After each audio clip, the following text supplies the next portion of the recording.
When I was in medical school, I had a dream that my grandmother, who I wasn't very close to, by the way, but she had passed, and she came to me in my dream and put her hand on my back. And in my dream, I rolled over. I didn't see her, but I rolled over and I was talking to her. And in that dream, she told me my sister was pregnant with a boy, that he would be somebody important. What do you mean by a viable mechanism? Is that what you said? Yeah, I think, right now, if you talk to most scientists, right, they would say this is impossible. But a lot of people now are starting to say, so most are still on the idea that materialism is the way things work. And let's just unpack that for your listeners, just to get everyone up to speed. The dominant sort of way that the Western scientific world looks at things like reincarnation and afterlife and whether or not we humans survive after physiological life is based on materialism. And materialism basically just says that matter is primary. And so that what happened in our evolution is atoms came together, they formed molecules, molecules came together, they formed cells, then tissues, then organs, then this advanced organ, the brain. And the brain was so complicated that poof, we have consciousness. And without matter, consciousness can't exist, right? So that's the dominant way of looking at it. Now, of course, what people need to understand is that last part that I said, poof, now consciousness, that has never been proven. We have never been able to prove that you can have something that is complicated enough that all of a sudden consciousness just appears. There's an alternate philosophy to materialism that seems to explain a lot of what the ancient traditions were talking about and a lot of what current science can't explain. And that alternate hypothesis is idealism. And idealism says that it's not matter that is primary, but it is consciousness that is primary. And that matter is just another form of consciousness. And I know I need to slow down here because for a lot of people, they may get confused by this. But if you understand, like, let's take something simple like water. If we take water, we go, well, we know there's a solid form of water. We know there's a liquid form of water. We know there's a vapor form of water. And the vapor form, you really can't see. Like right now, I'm in Costa Rica. It's very humid. The room is wet, but you don't see water all around me. But it's there. And so to me, that's how you want to see consciousness. Consciousness is kind of like water. As the vapor consciousness distills down into liquid, becoming more like our biofield, which then distills down and becomes more solid, slows down into solid ice, that's matter. So if you can understand that, that's kind of how idealism looks at it. We are consciousness distilled down. I woke up the next morning and my sister happened to call me. Now, this is back in, this would have been 2000, right around 1999, 2000. So I remember I didn't have a cell phone. I just had a landline. And I remember she called me. She was in New York City. I was in Seattle, Washington. And I told her because she called and I'm kind of like the clown of the family. I was like, you're pregnant. How come you didn't tell me? And she's like, shut the hell up, Jade. I'm not pregnant. I am on the pill. I have no plans to have kids. And I was like, well, I had a dream and you're pregnant, so good luck with that. We had a conversation. Then she hung up. She called me 2 weeks later and goes, oh my gosh, Jade, I am pregnant. Like, how the hell did you know that? And I was floored because I was like, yeah, how could I know that? And I think that's insight based. These things that we just know, or these things that we get given to us as sort of tools that point us in a particular direction. And then we either move towards it through intuition or we keep ourselves from it through instinct and fear. The problem is that instinct and intuition feel exactly the same. So people like you and me, Paige, who are tapped into kind of this spiritual world and also in this little bit of scientific world as well, we oftentimes think, oh, we need to think with our intuition. But most people who think they're using intuition are actually using instinct. This thing that happened to me got me clued into this idea of like, oh, I am somebody who can tap into these things. And all these things I've been feeling throughout my life where I tap into things and just know certain things, I need to start paying attention to that. We, to me, have three major tools that we use. We have instinct, right? That feels a lot like intuition. Instinct, kind of comes lower down and it's fear-based. and it keeps us stuck to what we know. So to me, he was operating from his instinct and his intellect. And intellect always serves whatever you choose to pay attention to. She was operating from her intuition fully, and her intellect was serving that. And that's why they got stuck. If we want to really master this, we have to use instinct to protect us. We need to use intuition to guide us. Intellect keeps us, sort of reason and rationalizing and learning and growing. And then there's a fourth one, actually, which is insight, which is direct sort of communication with, let's call it the source field, when you get downloads and stuff like that. The instinct is fear-based. It's often down, it's in the gut, but it's lower down. You oftentimes know you're using instinct because what happens is it's familiar and frustrating. You usually know after the fact, by the way. In the moment, you might think you're following intuition. But then after the fact, you go, oh, that choice I made that I thought I was following intuition turned into a familiar and frustrating path. I ran into repeated obstacles. I ran into stuck emotions, patterns on repeat, right? All of a sudden, I made this choice that I thought was intuitive based, but then I ended up in the same kind of relationship. I ended up with the same money patterns. I ended up with the same kind of thing. So life gives feedback. By the way, this to me is the river giving feedback. You hit the same rapids all the time. You need to learn, oh, that's not the direction to go. I need to recognize when I see rocks or I see the river doing this, it's going to create rapids, and that's a similar pattern. I need to go in the other direction. Once you get good at it, you can start going, okay, this feels more heart-based. It's this familiar sense of fear mixed with excitement is the way I like to describe intuition. And it's here for me, kind of in this solar plexus and heart area. Whereas instinct feels a little bit like familiar. It's always the first choice I want to make because it feels familiar. But then I feel lower down and I'm like, oh, that leads me down the same path, Jade. So the way I like to describe this is there's two paths. One is the familiar, frustrating path. Most of us know that. We try that. We get in the same relationship, same money patterns, same health and fitness issues. And then there's the foreign, fearful, but fulfilled path.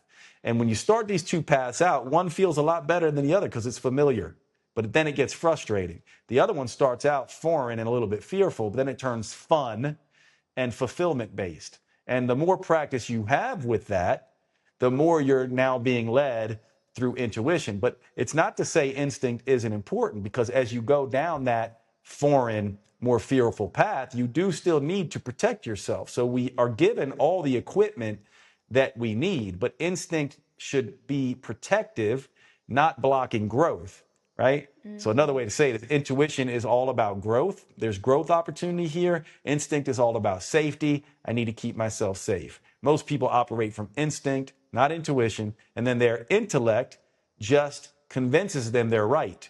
So scientists, in my mind, all intellect does is serve either intuition or instinct. And so people think that intelligence is the major tool, but it's only in service of these other two things, in my mind.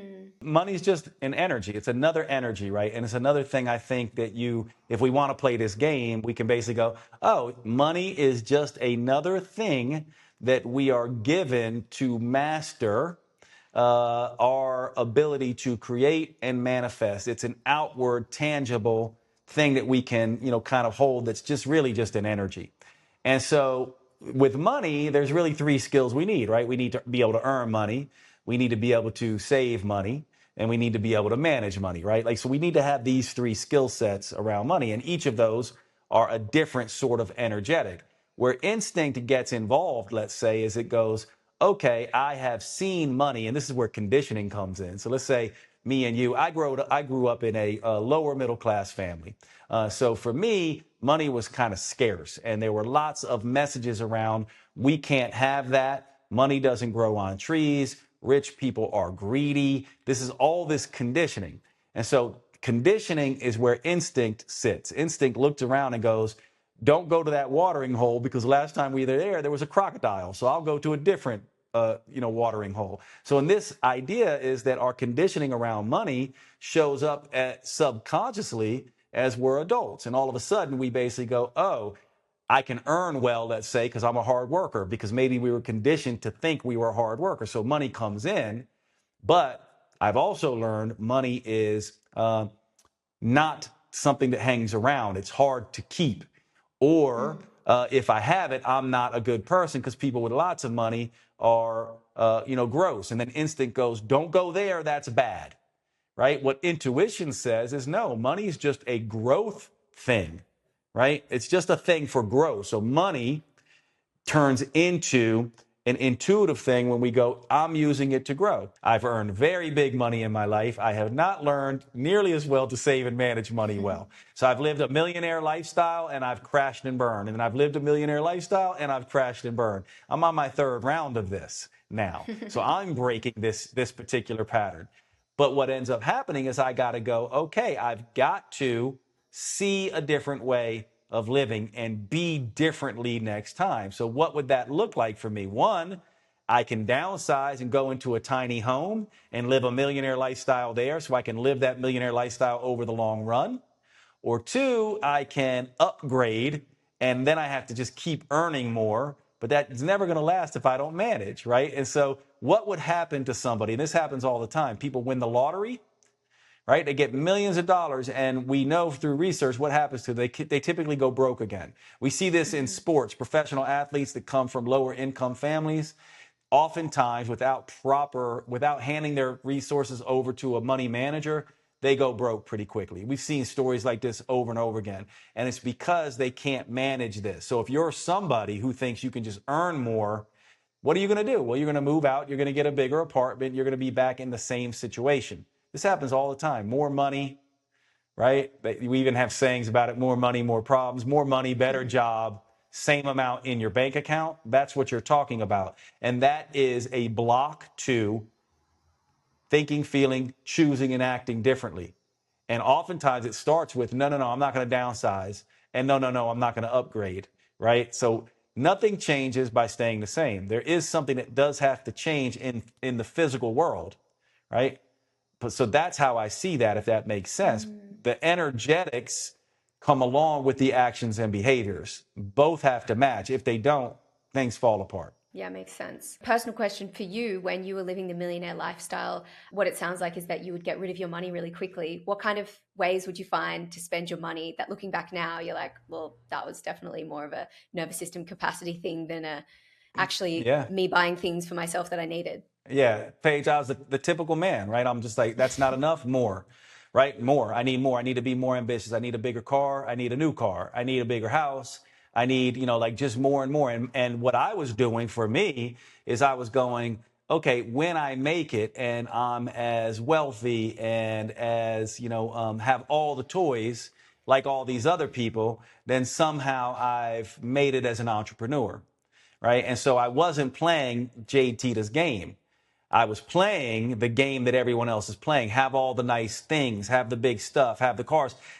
What's really funny is that I discovered that actually my game is pretty simplicity. I love the idea of being in a tiny home. I need luxury. There are some things I like. I need very clean spaces so I can work, right? Like right now, you and I'm in Costa Rica.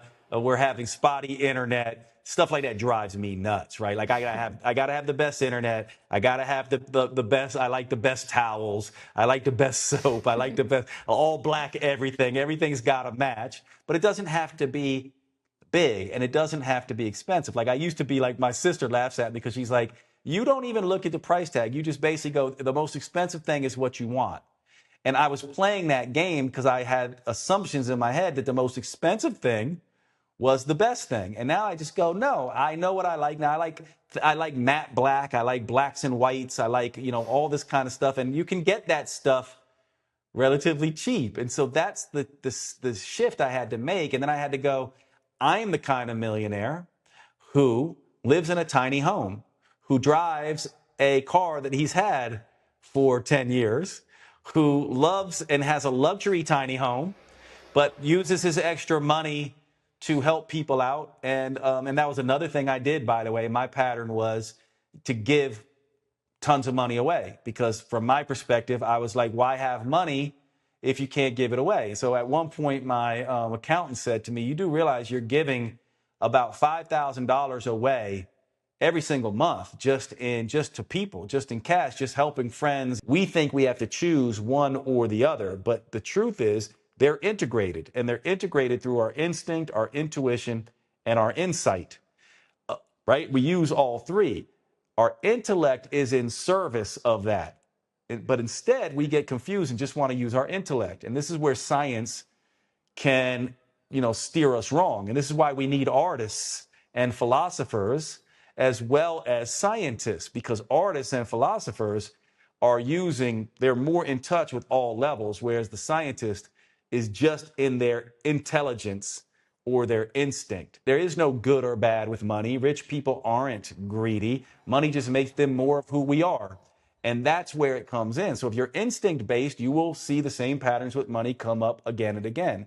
If you are intuition based, you'll see those patterns changing. Now, it doesn't mean you're going to be wealthy or not wealthy. It just means the patterns will be different than what you were conditioned with.